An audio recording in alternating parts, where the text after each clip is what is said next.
Hello students, कैसे हैं आप सब लोग। उम्मीद करती हूँ सभी अच्छे होंगे। मैं Meena Rana ICT virtual class में आपका स्वागत करती हूँ। स्टूडेंट्स, हम पढ़ रहे हैं क्लास 9 की हिंदी। क्षितिज भाग 1 से हम एक कविता पढ़ रहे थे, कैदी और कोकिला। तो उस कविता में स्वतंत्रता की भावनाओं से ओत-प्रोत ये कविता है और इसमें जो है कवि कैदी और कोकिला के बीच यहाँ पर कोकिल यानी कि कोयल के बीच यहाँ पर वार्तालाप हो रही है। उन दोनों के बीच में जो है बातें हो रही हैं। उस कारागार में रात को जब कोयल बोलती है, कोयल जो है वहां पर गाती है, तो उस कोयल से प्रश्न कर रहे हैं यहाँ पर कवि। तो देखिए, ये जो कविता है, ये कविता एक स्वतंत्रता सेनानी की भावनाओं को व्यक्त करती है, जो ब्रिटिश शासन की जो कैद है उसमें रहते हुए अपनी पीड़ा और संघर्ष को दर्शाता है। कवि जेल की कठिनाइयों और अन्याय का वर्णन करता है, जहां कैदियों को न ठीक से जीने दिया जाता है और न ही मरने दिया जाता है। कवि ने क्या कहा है कि ब्रिटिश शासकों ने जब स्वतंत्रता संग्रामियों को जेल में कैद किया था, उस समय का वर्णन यहाँ कवि इस कविता के माध्यम से करते हैं और कहते हैं कि उन कैदियों को न वहां ठीक से जीने दिया जाता था और न ही मरने दिया जाता था। कवि कोयल को एक प्रतीक के रूप में देखता है और एक ऐसा पक्षी जो स्वतंत्रता और क्रांति का संदेश देती है। वह जेल के अंधेरे, अत्याचार और ब्रिटिश सरकार के दमन को कोयल के गीत से जोड़ता है। उसे लगता है कि कोयल अपने मधुर स्वर में क्रांति की आग भड़का रही है। तो यहाँ कोयल के गाने को भी कवि क्या कहता है कि मानो वो जो है क्रांति की आग को भड़का रही हो। इस प्रकार यह कविता केवल एक कैदी की व्यथा नहीं है, बल्कि स्वतंत्रता संग्राम का प्रतीक है, जो संघर्ष, आशा और क्रांति का संदेश देती है। तो आइए, इस कविता में ये माखनलाल चतुर्वेदी जी द्वारा लिखित है। तो कविता कैदी और कोकिला में माखनलाल चतुर्वेदी ने भारतीय उपनिवेशवाद, किसी दूसरे देश या क्षेत्र पर नियंत्रण करके उसका शोषण करना के शोषण तंत्र का यहाँ गहरा विश्लेषण किया है। जब अंग्रेज भारत आए तो उन्होंने भारतीयों के साथ जो अत्याचार किया, उनका जो शोषण किया, उसका यहाँ पर वो एक छोटा सा वर्णन करते हैं। इस संदर्भ में जेल में बंद क्रांतिकारियों की यातनाओं और संघर्षों को चित्रित उन्होंने किया है कि जो स्वतंत्रता संग्रामी उस समय भारतीय जो स्वतंत्रता संग्रामी थे, वो जेल में जब अंग्रेज शासकों के द्वारा उनको बंद किया जाता था, जेल में उनके साथ जो यातनाएं होती थी, जो यातनाएं उनको भोगनी पड़ती थी, जो संघर्ष उनको करना पड़ा, उन सब का यहाँ चित्रण किया है इस कविता के माध्यम से। ये कविता भारतीय स्वतंत्रता संग्राम और संघर्ष और दमन के दौर में लिखी गई है। तो वास्तव में ये जो कविता है, जिस समय भारतीय स्वतंत्रता का संग्राम चल रहा था, उस समय की ये कविता है, जब जोरों शोरों से जो है भारत को स्वतंत्र कराने के लिए स्वतंत्रता संग्रामी अंग्रेज शासकों से लड़ रहे थे, उनसे स्वतंत्रता की मांग कर रहे थे। उस समय ये कविता लिखी गई थी, जिसमें कवि ने अपनी पीड़ा, असंतोष और ब्रिटिश शासकों के प्रति आक्रोश को व्यक्त किया है। तो इस कविता में कवि कहते हैं, क्या गाती हो, क्यों रह जाती हो, कोकिल बोलो तो, क्या लाती हो, संदेशा किसका है, कोकिल बोलो तो। ऊंची काली दीवारों के घेरे में, डाकू चोरों और बटमारों के डेरे में, जीने को देते नहीं पेट भर खाना, मरने भी देते नहीं तड़प रह जाना। जीवन पर अब दिन रात कड़ा पहरा है, शासन है या तम का प्रभाव गहरा है। हिम कर निराश कर चला, रात भी काली है, इस समय कालिमा मई जगी क्यों आली। इन पंक्तियों में कवि माखनलाल चतुर्वेदी जी क्या कहते हैं, सबसे पहले कुछ शब्दार्थ लिख लीजिएगा। कोकिल, यहाँ कोयल को कहा गया है और कोयल को यहाँ कवि विद्रोह और क्रांति का प्रतीक मान रहे हैं, क्योंकि चारों तरफ विद्रोह चल रहा था, चारों तरफ स्वतंत्रता के लिए क्रांति चल रही थी, इसलिए कवि को कोयल का बोलना भी एक विद्रोह और क्रांति की तरह प्रतीक हो रहा है। बटमारों अर्थात रास्ते में यात्रियों को लूट लेने वाले उन्हें बटमार कहा जाता है। तम यानी अंधकार, हिमकर अर्थात चंद्रमा, कालिमा मई यानी काली, अली यानी आली यानी सखी। कवि आधी रात में कोयल की आवाज सुनकर चौंक उठता है। जब कवि उस कारागार में अंग्रेज शासकों द्वारा उनको जो है वहां बंद किया जाता है, तो आधी रात को जब वो कोयल की आवाज सुनते हैं तो वो चौंक उठता है और बेचैनी से उससे पूछता है कि वह बार बार क्यों गा रही है और उसके इस गीत का क्या अर्थ है।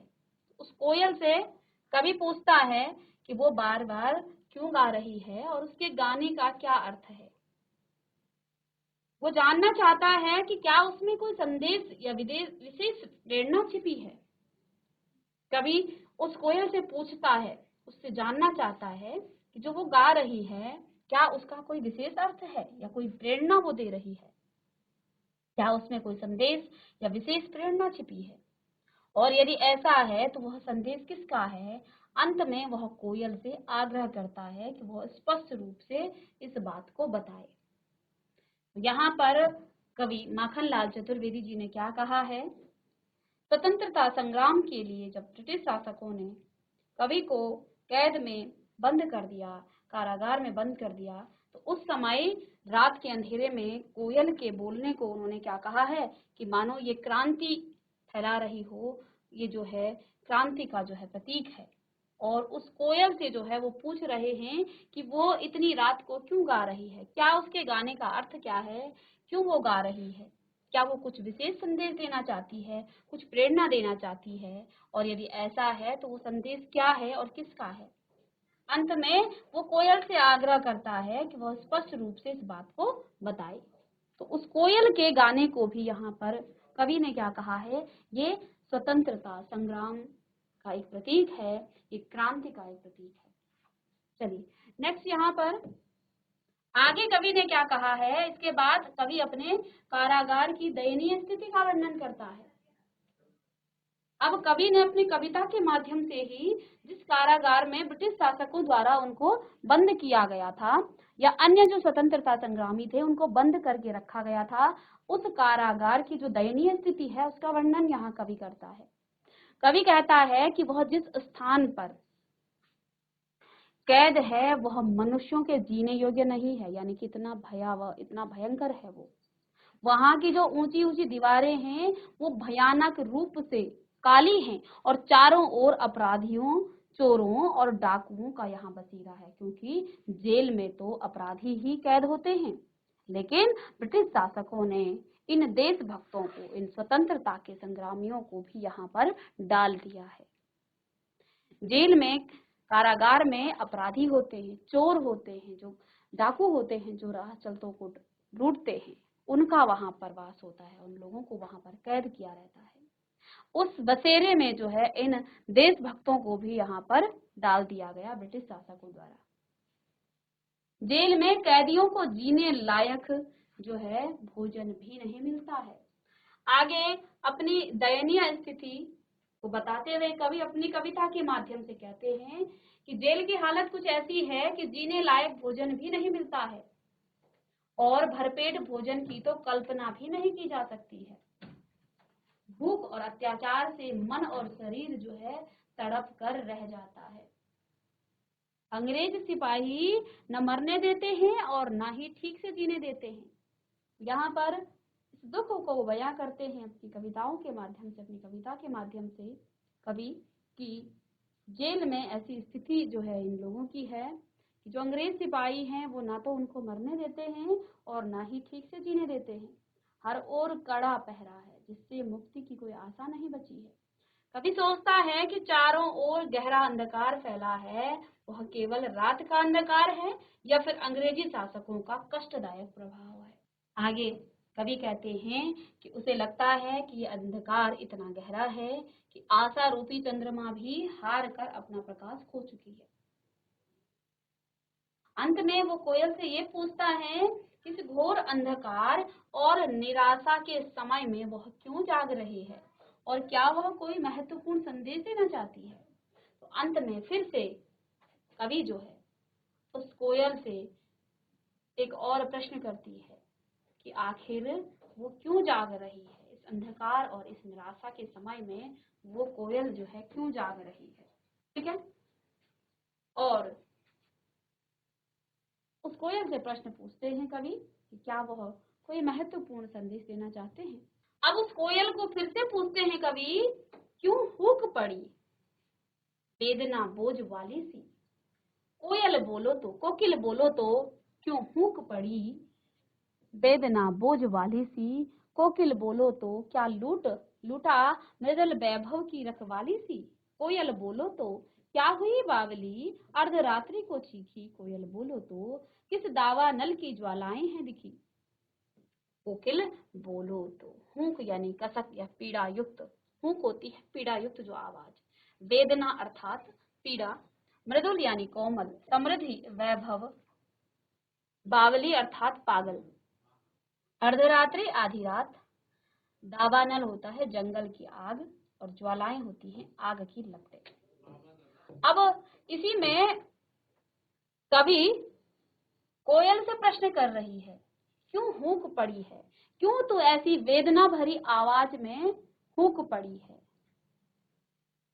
और ऐसी पीड़ा जैसे बोझिल सी तेरी आवाज आ रही है, कोकिल बोलो तो क्या लूटा है। अब कोकिल से कोयल से प्रश्न कर रही है, क्या तेरा कुछ लूट गया है। और क्या होती है कोयल के पास, कोयल के पास मीठी आवाज होती है, मृदुल कोमल उसकी आवाज होती है, उसकी मीठी आवाज होती है। वैभव क्या होता है, कोयल जहाँ अच्छा स्थान होता है, जहाँ चारों तरफ हरियाली छाई रहती है, वहां पर कोयल का बसेरा होता है। तो अब लेखक जो कवि है वो पूछते हैं उस कोयल से, क्या तुम्हारा वो मृदुल सा, वो कोमल सी जो आवाज है, वो मीठी सी आवाज है, जहां तुम्हारा वैभव रहने का स्थान है, उन सब को किसी ने लूट लिया है क्या, उन सब की तुम रखवाली नहीं कर पाई हो क्या।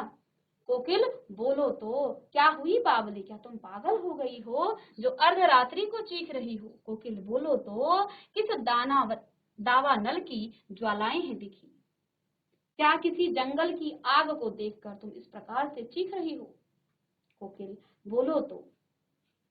यहाँ पर इन शब्दार्थों को लिख लीजिएगा।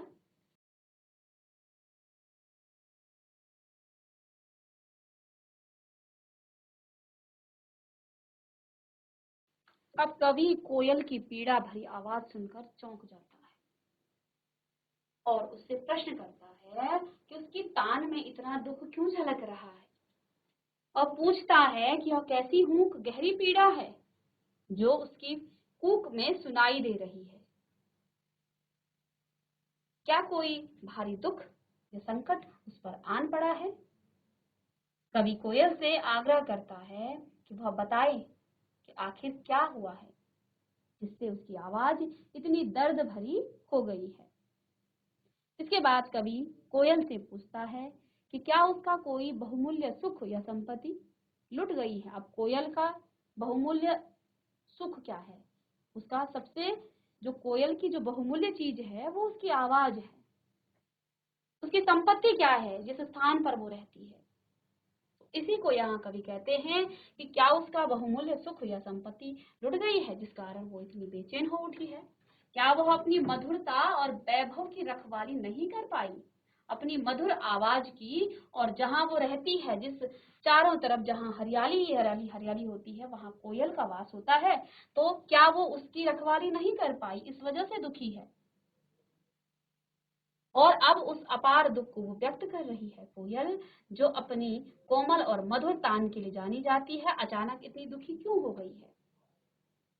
आगे कवि कहते हैं, फिर कवि आश्चर्यचकित होकर पूछता है कि कोयल अचानक इतनी बावली पागल सी क्यों हो गई है, आधी रात के इस सन्नाटे में वह इतनी जोर से क्यों चीख रही है, क्या उसने किसी भयंकर संकट या विनाश को देख लिया है, क्या उसे किसी जंगल की आग की भयंकर लपटें दिख रही हैं। अंत में कवि फिर से कोयल से आग्रह करता है कि वह स्पष्ट रूप से बताए उसकी इस पीड़ा और व्याकुलता का कारण क्या है।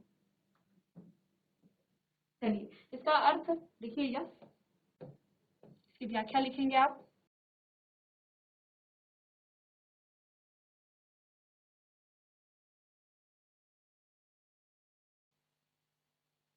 तो देखिए नेक्स्ट यहाँ पर आगे की पंक्तियों में क्या कहते हैं कवि क्या देख न सकती जंजीरों का गहना, हथकड़ियां क्यों यह ब्रिटिश राज का गहना। कोल्हू का चर्रक चूं जीवन की तान, गिट्टी पर उंगलियों ने लिखेगा। हूँ मोट खींचता लगा पेट पर जुआ, खाली करता हूँ ब्रिटिश अकड़ का कुआं। दिन में करुणा क्यों जगे रुलाने वाली, इसलिए रात में गजब ढा रही आली। इस शांत समय में अंधकार को बेध रो रही क्यों हो, कोकिल बोलो तो चुपचाप मधुर विद्रोह बीज इस भांति बो रही क्यों हो, कोकिल बोलो तो। ये इन पंक्तियों के कुछ शब्दार्थ आप लिख लेंगे। जंजीर यानी कि बेड़ियां, हथकड़ियां। जंजीर कहेंगे आप बेड़ियां या हथकड़ियों को। गहना आभूषण, आभूषण जेवर। हथकड़ी यानी हाथ में पहनाए जाने वाली जो जंजीर होती है उसे हथकड़ी कहा जाता है। ब्रिटिश राज यानी कि ब्रिटिश शासक।